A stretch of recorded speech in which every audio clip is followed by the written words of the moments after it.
Welcome to the CCFR Radio Podcast, your source for news, updates, and stories from the CCFR.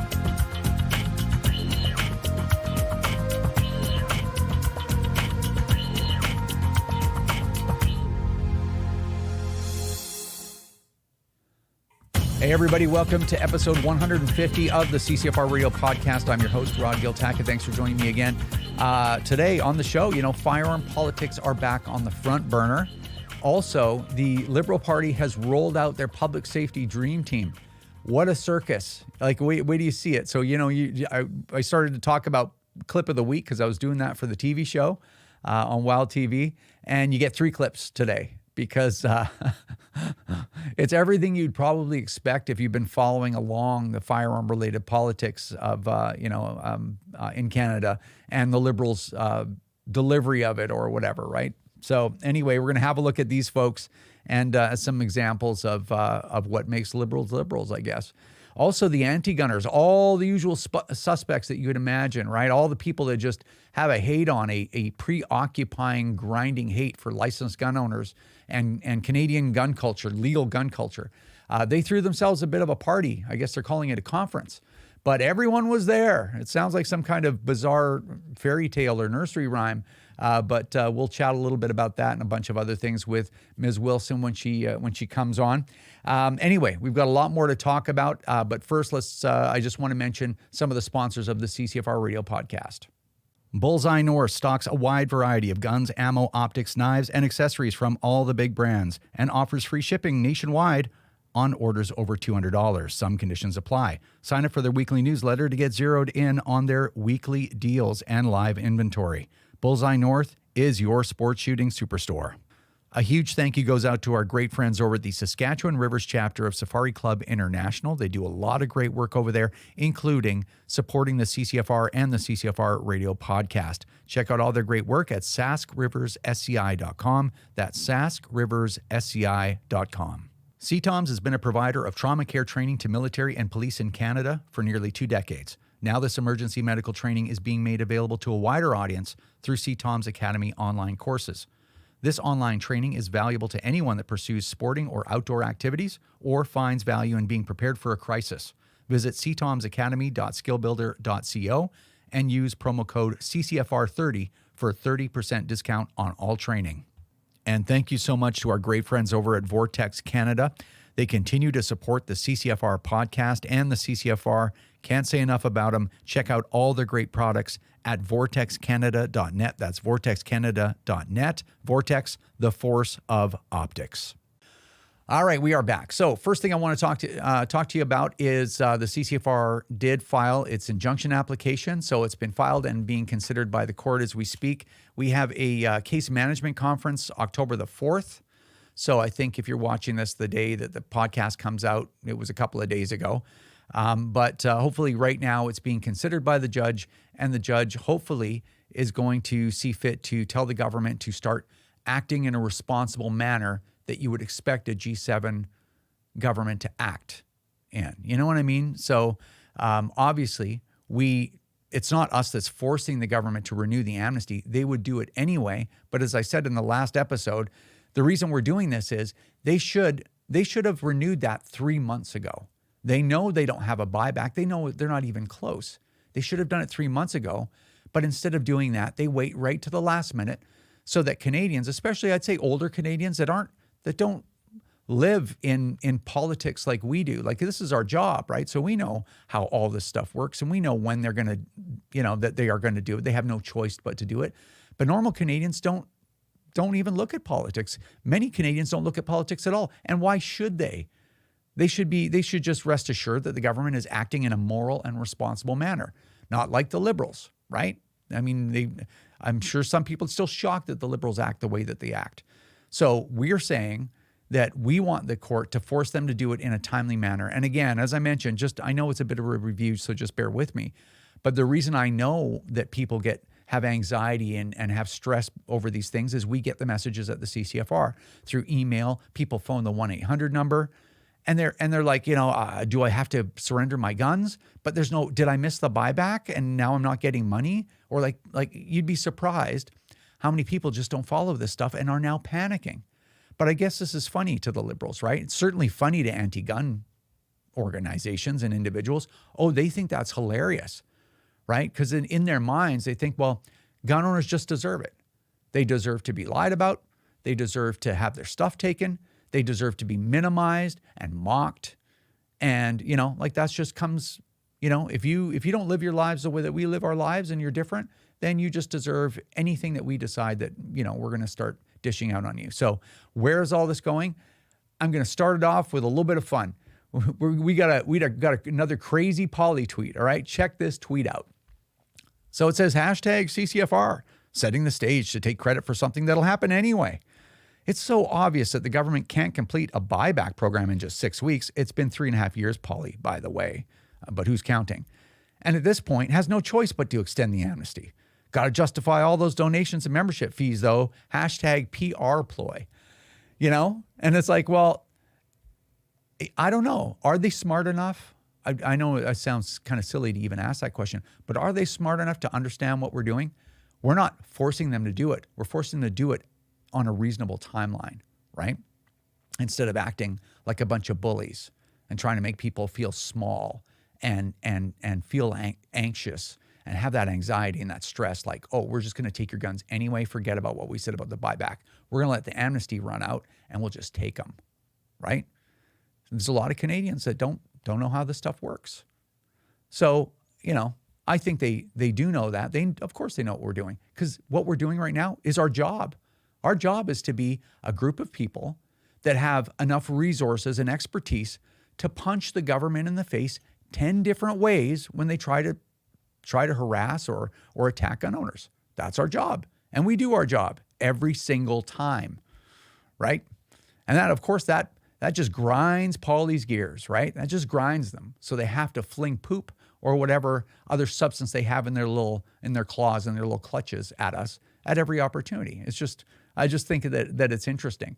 So whether, you know, and they know it, and that's probably part of it, what makes them so angry, that we show up every single time, whether we're doing something like this injunction application, or we're suing the government, or we're running a marketing campaign against them, or we're doing awareness campaigns so that all gun owners know exactly what they're doing behind closed doors, like the amendments and all the rest of that garbage and these lists and new definitions. And then, or they're saying they're listening to Indigenous voices and then not listening, actually treating them with a massive amount of disrespect. We expose all that stuff. We are there every single time. And it just drives them crazy. And, you know, it's interesting. You know, we've talked about, I describe them as cry-bullies. Same thing with the docs and the rest of these lunatics, right? Cry-bullies. Because what they do is they sit there and they fling this stuff. I guess this tweet is generated because we haven't been paying much attention to Polly. So they're like, oh, we got to somehow provoke the CCFR into responding somehow. And then, you know, we can run to the media as if we're being attacked, right? Harassed and attacked, the victims. And then they'll write a story about it, right? Or we'll get the government to say something in the House or on media about it, you know, how we're constantly being attacked. And this is what they do. They sit there and they fling crap until they get a reaction or whatever, right? And sometimes we'll play with them because it's fun. And other times we just ignore them. So when we ignore them too long, this is what you get, right? The cry-bullies. They keep poking and poking and poking, and so that they can become the victims later. And they do it, of course, completely intentionally. Anyway, I don't think I'm sharing any big news with anyone, anything you haven't heard before. You know exactly who and what these people are, you know, and this is just another example. Anyway, it was pretty funny. More crazy Polly tweets. I don't know. I have to wonder what they're really doing over there, right? But anyway, we're going to move on. Now, a couple of things. I don't want to make a whole topic of saying, here's all the reasons you should watch the next episode. But I do want to mention a couple of things. Number one, usually on the television show that we have on Wild TV, CCFR Radio on the Air, I usually like to have a segment with a guest, then a segment with Tracy Wilson, and then I've got an intro and an outro. That's how I like to structure the TV show. But lately, there's been so much stuff going on that it's just been 2 segments with Tracy, and we're racing even just to cover everything that is fairly important in our world as gun owners. But anyway, I didn't get to do it this time around, and our chat with Tracy Wilson, I still think it's like 20, 25 minutes or something. I forgot to look. But in the next episode, I will have some guests for you. So something's going on with a shooting club in Ontario, and the CCFR is getting fully involved in it. And it's basically the launch of another CCFR project in a way. It'll be a sporadic project. It'll come and go, but I'm just excited for you guys to hear what's going on. And it's also important that you find out what's going on with some shooting clubs across Canada when it comes to issues with neighbors. So there's your little hint about what's going on. So I got a couple of very important guests to come and have a chat with us in the next episode, and you'll see what how the CCFR is getting involved in all this as well. Now, that's reason number one. There's two reasons to watch the next episode, and reason number two is I will be finally unveiling a new CCFR project. It's going to be along the same scale. Actually, it's going to be a little bit bigger than the Scrap C21 project. It's a close cousin to that, but it's basically another offensive that we're going to be running, very similar to that, but different in a couple of ways.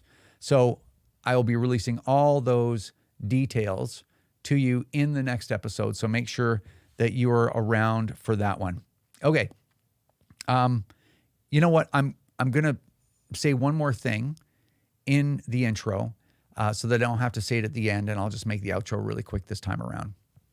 But I'm sure a lot of you have already heard that hunting icon and hunting show pioneer Jim Shockey lost his wife Louise this past week after a long battle with cancer.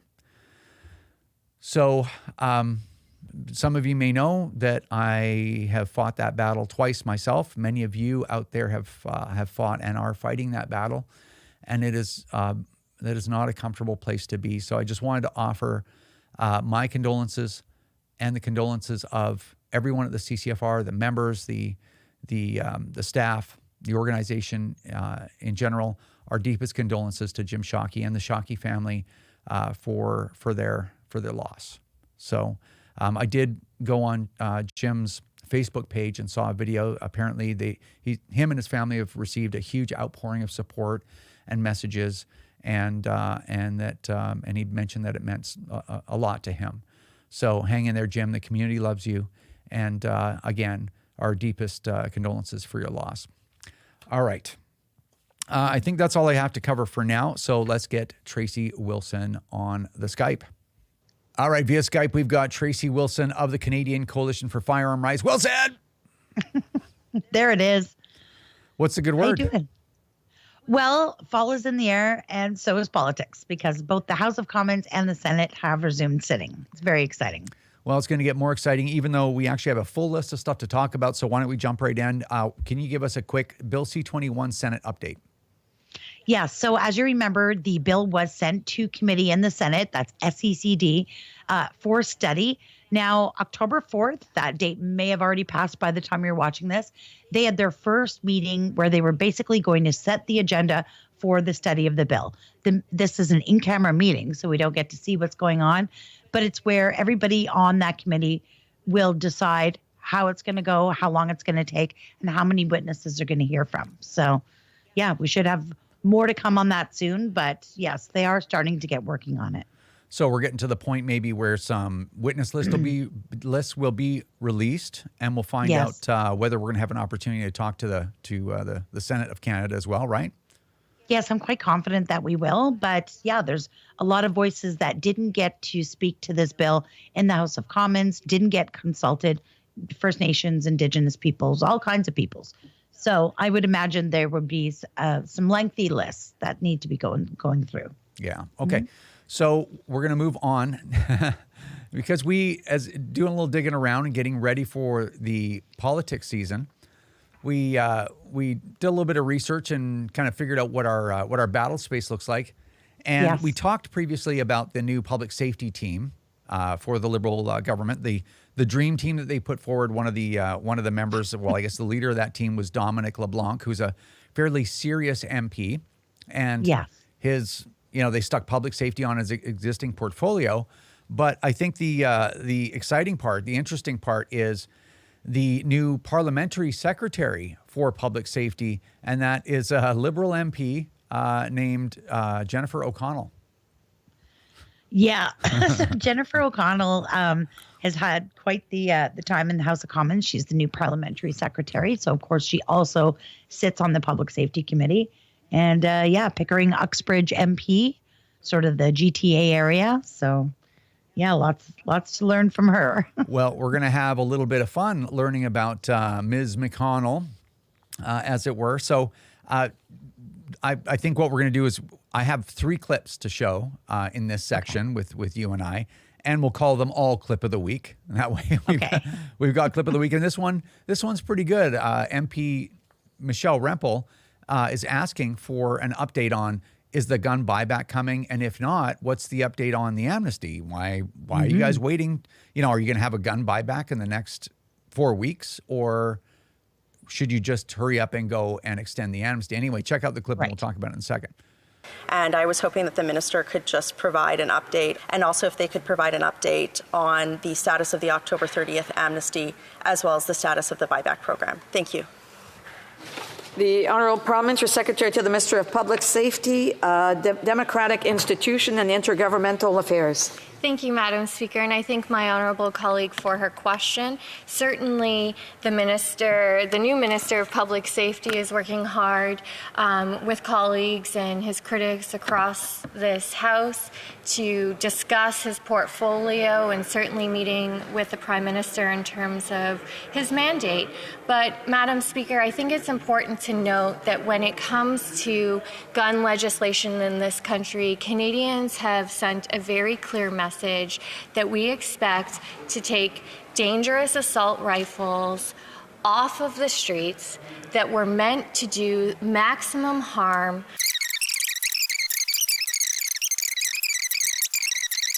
In terms of the buyback program, this is something that the government is working on. We're still consulting and ensuring that the rollout will provide the clarity that the member opposite is requesting. And the details in terms of the buyback program will come forward, and we'll ensure that Canadian communities are safe. Thank you. So did she even attempt to answer the question? What even was that? It was almost like she was a super tired, scared schoolgirl who didn't even bother to answer the question. It's a valid concern. You've got hundreds of thousands of people that could be exposed to criminality at the end of the month, and she doesn't have an idea what's going on. Well, nor, I mean, she went straight to, and as you've seen, I sped up a whole bunch of it because, and I think this is something that you have to qualify for the Liberals. You have to be able to not answer a question, but be able to talk for at least 5 minutes. So you saw in the clip that I sped that right up because it was like, oh, thanks for your question. What I'm going to do is use this as a speech about assault weapons and assault rifles, and they're made to kill the maximum amount of people in the shortest amount of time. And, no one is able to keep Canadians safe other than the Liberals because of our effective legislation, all this stuff. She went on and on and on. At the end of the day, basically said, yeah, the buyback's not ready. We're still consulting like they were literally 6-7 months ago, number one. Oh, yeah. And number two, she didn't even address the amnesty at all. No, it's crazy. Like it's been well over 1,200 days. Like it's 3.5 years. And I'm in no hurry for a program to be developed because personally, I've always said, I think it's impossible. But the fact that they're just leaving Canadians who, through no fault of their own, are exposed to criminality with no answer to when something is coming.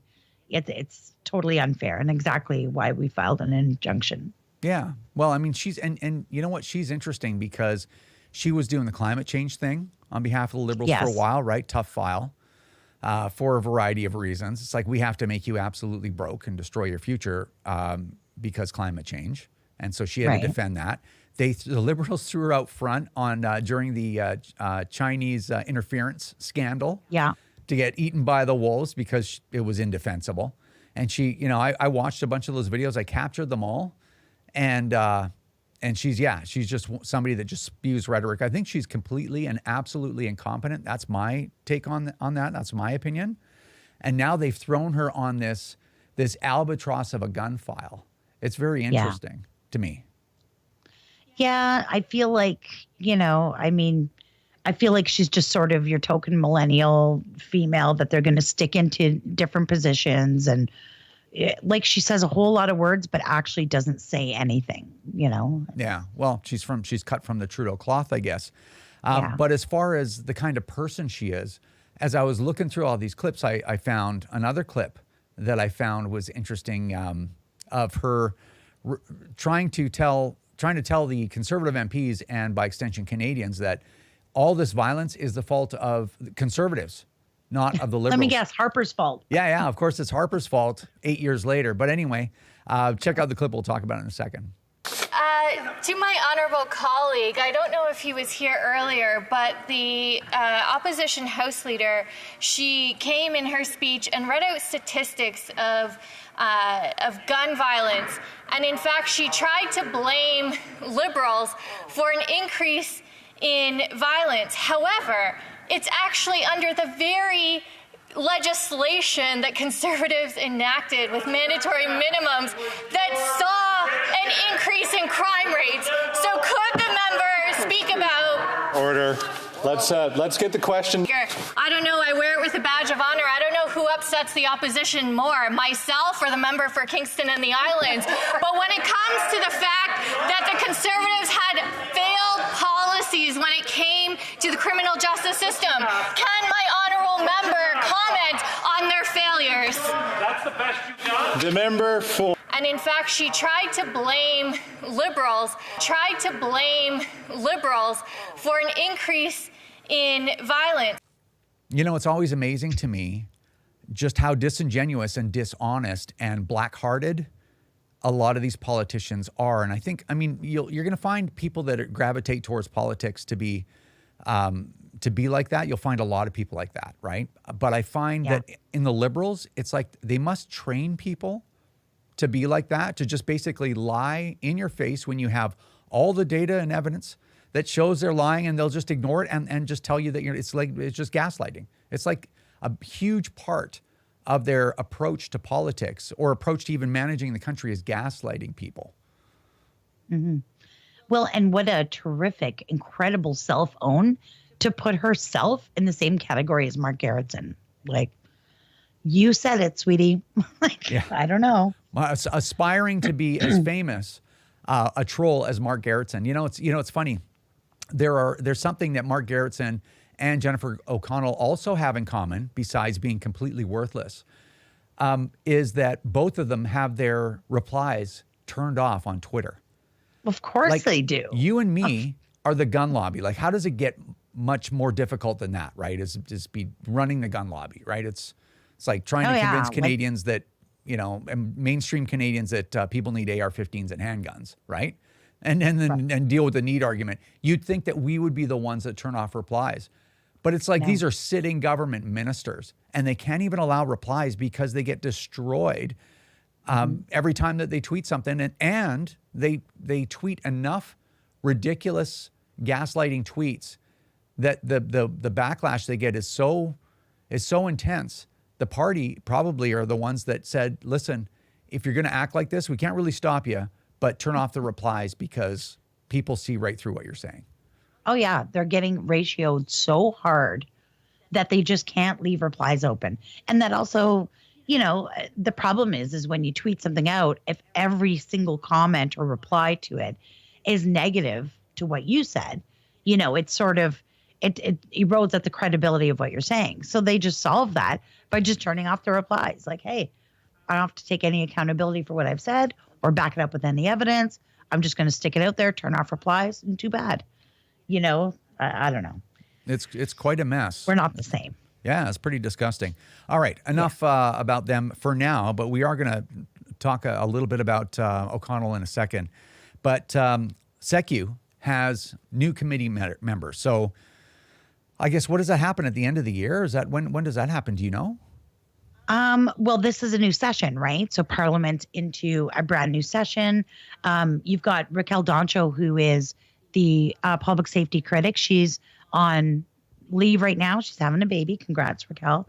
So you've got Conservative Doug Shipley and Christina Michaud from the Bloc. They're going to vice chair the committee. Liberal Ron McKinnon, who's a longtime chair of the committee, is going to retain that position. Then they've got Peter Schiffke and Chris Biddle from the Liberals and a couple of other backbenchers, Peter Julian from the NDP. And then for the Tories, aside from Doug Shipley, you've got Glenn Motz, Dane Lloyd, and Eric Malello. So it's just an interesting mix. So, Pam and Talib have been replaced by Jennifer O'Connell and Chris Biddle. Well, what's funny is if you don't know who Chris Biddle is, he's this kind of beta male, so he's very weak, but then at the same time, he's really angry and aggressive and says rude things and then rolls over and shows his belly if anyone says anything back and claims to be a victim. He's just a typical cry bully, he's called me names, thrown things out there. And then when I come back to him and I'm like, hey, wait a minute, what about my concerns about this? He's like, I'm being attacked by the gun lobby. Yeah. Like same MO as all the rest of them. Yeah. Like Adam Van Koeverdin, that's another guy. Yeah. Right? He belongs in that little group. But yeah. Just, and Pam, of course, because she was the worst. She'd say the most offensive things to people and do offensive things and then just be like, oh my God. And then, where's somebody wheeling the fainting couch? And then, she, she, if you remember, I don't get too sidetracked, but if you remember when I was in committee hearings with her, she's like, I've been subject to your attacks. And it's like, well, I don't remember attacking you, basically. I'm paraphrasing myself, right? Yeah, remember the bus? And it's like, oh, you mean we campaigned against you in a federal election? That's an attack? Attack. Right? Like we campaigned against you in an election. Isn't that what democracy is by definition? I don't know. If you want to see an attack, look at the way she treated Jim Shockey when he came and spoke at committee. Absolutely. Yeah. Yep. Yeah. Wild. Anyway, so we've got an all-star lineup here in the new SECU committee. So I am very excited about it. But there's a reason why they start pulling out these bizarre backbenchers and stuff and sticking them in these committees is number one, it gives them a little bit, it gives them more money. And secondly, it also, they're trying to bring more credentials to these people, right? Trying to lift them up. Because if you head over to 338 Canada and look at their ridings and see how they're polling, you've got Chris Biddle, who is being obliterated. 338 Canada has his riding of St. Catharines, Ontario, at a 95% chance of flipping Conservative. Conservatives are polling 40%. And remember, we don't have nominations yet. So literally the zero candidate that we don't even know, nameless, faceless candidate, is polling at 40% against him at 31%. And Jennifer O'Connell, her riding of Pickering-Uxbridge is a toss-up, conservative leaning. So there's a 69% chance she's going to lose her seat too, which would be absolutely beautiful. So the idea here is if we stick them on committees, make them a little more visible, it'll sort of bring up their standing and hopefully give them a little bit of help to not lose their ridings, which they will. Well, it almost also seems like the strategy is they're just burning up their losers. Like they don't want like I said before, the albatross of the gun file wrapped around Dominic LeBlanc's neck because he might run again. It's like, well, I need somebody to throw to the wolves. It's like, well, McConnell's probably not going to win again, and she's wildly incompetent and highly unlikable. So she's probably not going to win. You know what? Just throw her in the meat grinder of the gun file. And then Biddle will throw him in there too because he's just a worthless troll, basically, like, 𝐥𝐿𝐴HSON and the rest. It's like, well, these people are they're going to disappear anyway. Not before they get their pension, by the way. It's funny because because O'Connell is like, nobody knows her, right? And I looked up her parliamentary file. She's on like 6 committees. And people don't realize, like, you get anywhere from $9,000 to $12,000 a year more on top of your $182 to be on committees. Like she's coming up like $250,000. Oh, yeah. I can't imagine such a worthless employee in the private sector pulling down $250,000. Oh, no. Well, that's why they cling to it, right? I mean, that's why that's the entire purpose of stuff like their legislation, their gun legislation, and all of these things. It's not about public safety. It's about electability. And if they think it'll help them in an election, it doesn't matter who they hurt in the meantime or on the way up. as long as they can get themselves reelected, hold on to that power, hold on to that money, and that's it. It doesn't matter what happens to the country. Yeah. Well, unfortunately, that's just the way politics works in Canada, and we're kind of stuck with it for this at this point, I guess. All right, let's move on. Anyways, I'm very excited about the new SECU Committee. Like, bring it on. Well, I think it's probably worth mentioning since it's the podcast and we do have time to talk about it. The committee meetings for Bill C21 in the House, they're done. So we won't. Yeah, they're done. We won't be appearing in front of that committee, and that committee won't be dealing with Bill C21 again. But because it's now the Senate, and then the Senate will make its recommendations, the House will decide whether or not it wants to take its recommendations, and then it just achieves royal assent. Governor General signs off on it, and it's law. But that's assuming they don't table anything new. Yeah, but if they table something new, then we'll be dealing with this ragtag group of circus animals, which is selfishly it's bad for gun owners if they do something new. But man, will we get a lot of entertainment out of it? I will tell you that. Yeah. All right. Yeah. Let's move on. So there was a conference, and the organization is called the CAHS. So this is the Canadian Academy of Health Sciences. This is a new organization that was created for doctors to. Well, anyway, you know what? I'm going to read their own about things. So they did a big. Okay. I guess the reason we're bringing it up is they had a big anti-gun conference, right?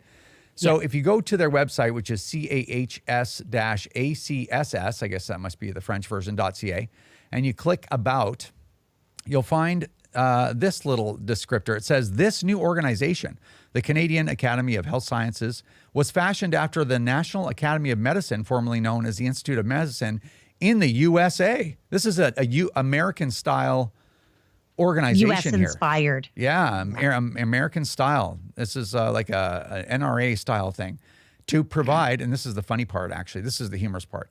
To provide independent, objective, evidence-based analysis of health challenges that inform both public and private sectors in decision-making about policy, practice, and investment. So pretty hilarious, actually, I find.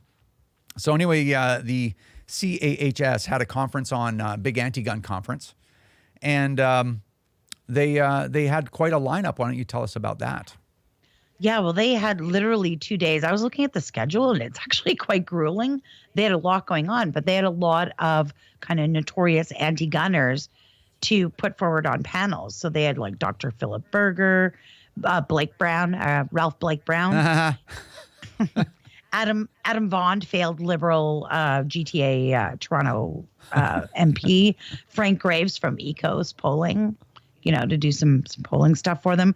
Wendy Sukier was there, Najma Ahmed, Alan Drummond, Bernie Faber from the Canadian Hate Network, AJ Somerset, the Ken from the Danforth families, like Heidi Rathjen from Poly-Soussouvien.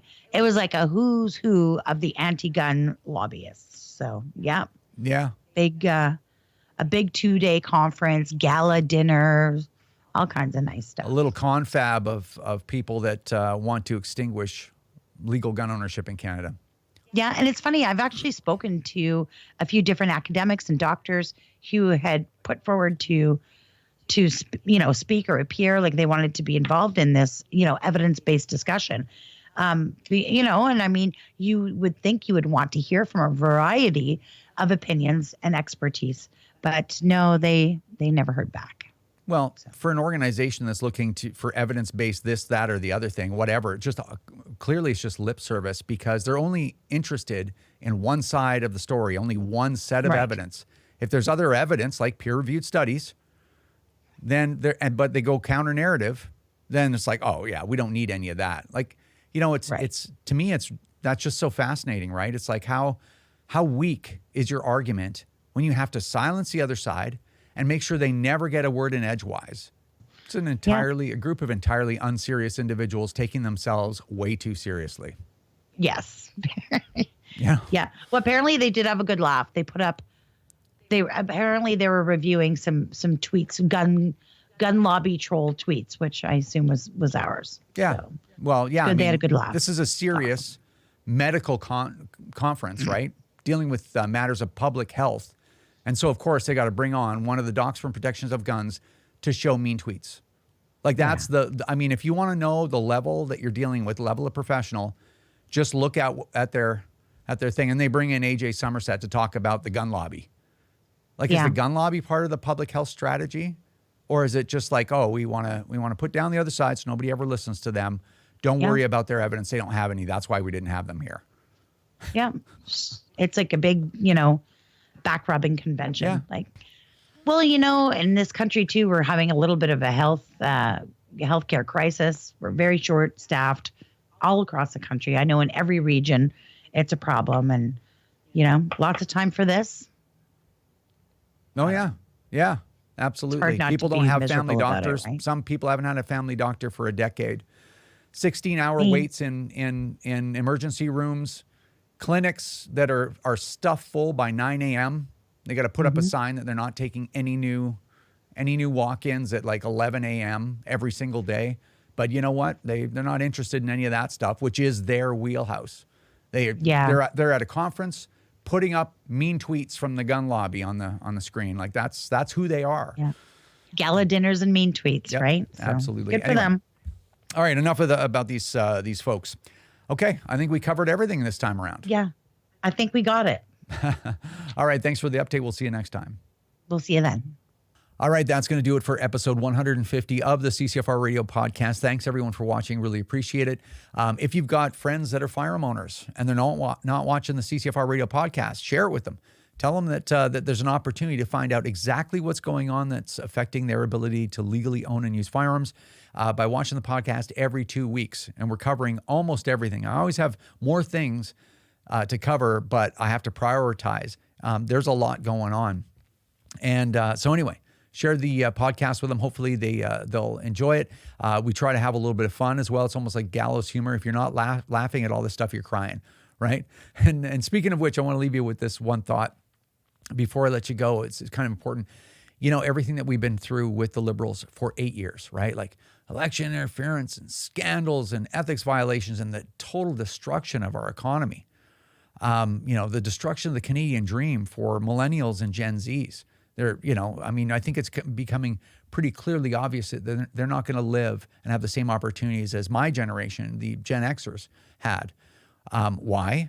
Well, the Liberals. They've just wrecked everything. National unity, culture wars, just you name it, right? Just look around. There's always a new scandal around the corner. All that being said, don't for a minute forget who's made it all possible and who is still holding us hostage with this government. It's the NDP, right? It's 𝐥𝐿𝐷 Singh, still needs another year or two for his pension. So, who cares what's going on with Canada? Alistair McGregor, Peter Julian, right? And who's that other guy? I ran into him on Parliament Hill there, and I was like, who the heck is this guy? And I was with Tracy, and Tracy told me his name. It was like, these people make $250,000 a year, basically, most of them, right? Depending on how many committees they are on. And this guy, like his shoes were all, look at him, woke up in a dumpster with his shoes and this kind of old worn out suit jacket. I'm like, who is this guy? What was his name? Charlie Angus. He was like we can't call him homeless anymore. The unhoused. He looked like he was an unhoused MP. And I mean, like, these are the people that are watching Canadians go through all of this stuff. These people know better. They understand that it's the policies, it's the Liberals' policies and their bad behavior that have caused probably 85% of the problems that we've seen, the turmoil that the country's in.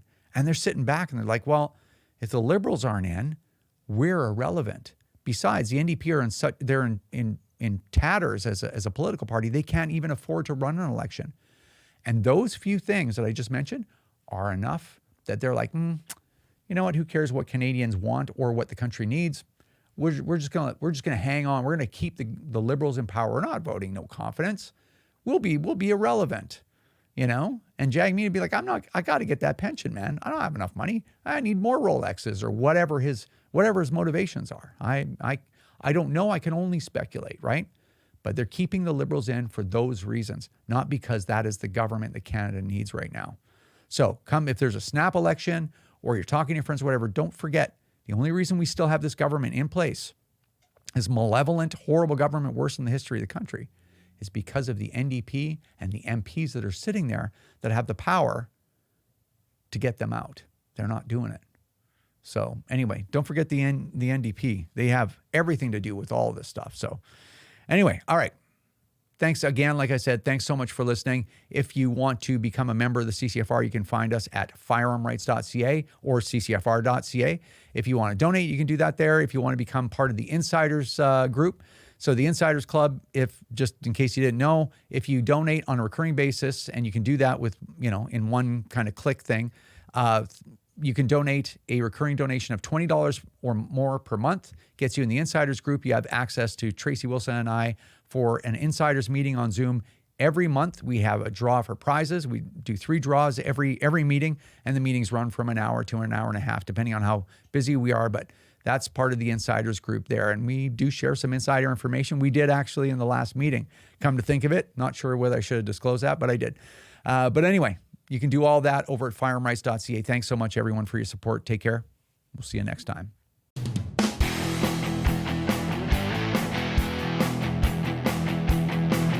This is another episode of the CCFR Radio Podcast. Remember, if you don't stand up for your own ability to own and use firearms, who will? Join the CCFR or donate right now at www.firearmrights.ca.